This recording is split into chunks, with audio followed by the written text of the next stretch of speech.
दोस्तों, वीडियो को पूरा वॉच करें। कहानी अपनी तुलना दूसरों से न करें। एक बार की बात है, किसी जंगल में एक कौवा रहता था। वो बहुत ही खुश था क्योंकि उसकी ज्यादा इच्छाएं नहीं थीं। वह अपनी जिंदगी से संतुष्ट था। लेकिन एक बार उसने जंगल में किसी हंस को देख लिया और उसे देखते ही सोचने लगा कि ये प्राणी कितना सुंदर है। ऐसा प्राणी तो मैंने पहले कभी नहीं देखा। इतना साफ और सफेद। यह तो इस जंगल में औरों से बहुत सफेद और सुंदर है, इसलिए यह तो बहुत खुश रहता होगा।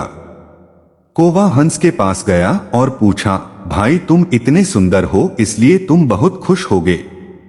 इस पर हंस ने जवाब दिया, हाँ मैं पहले बहुत खुश रहता था जब तक मैंने तोते को नहीं देखा था।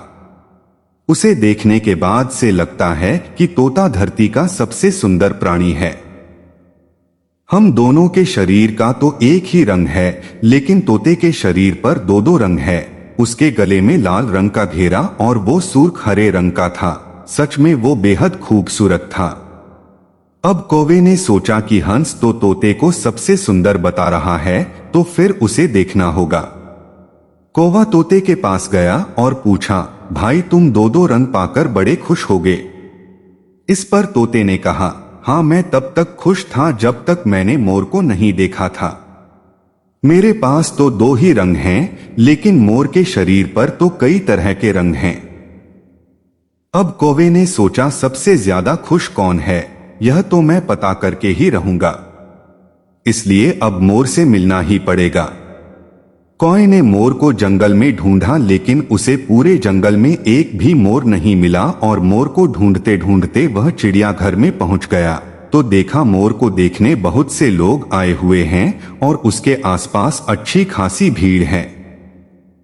सब लोगों के जाने के बाद कौवे ने मोर से पूछा, भाई तुम दुनिया के सबसे सुंदर जीव हो और रंग बिरंगे हो, तुम्हारे साथ लोग फोटो खिंचवा रहे थे।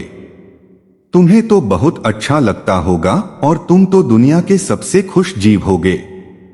इस पर मोर ने दुखी होते हुए कहा, भाई अगर सुंदर हूं तो भी क्या फर्क पड़ता है। मुझे लोग इस चिड़ियाघर में कैद करके रखते हैं, लेकिन तुम्हें तो कोई चिड़ियाघर में कैद करके नहीं रखता और तुम जहां चाहो अपनी मर्जी से घूम फिर सकते हो। इसलिए दुनिया के सबसे संतुष्ट और खुश जीव तो तुम्हें होना चाहिए, क्योंकि तुम आजाद रहते हो। कौवा हैरान रह गया, क्योंकि उसके जीवन की अहमियत कोई दूसरा बता गया। दोस्तों, ऐसा ही हम लोग भी करते हैं। हम अपनी खुशियों और गुणों की तुलना दूसरों से करते हैं, ऐसे लोगों से जिनका रहन सहन का माहौल हमसे बिल्कुल अलग होता है।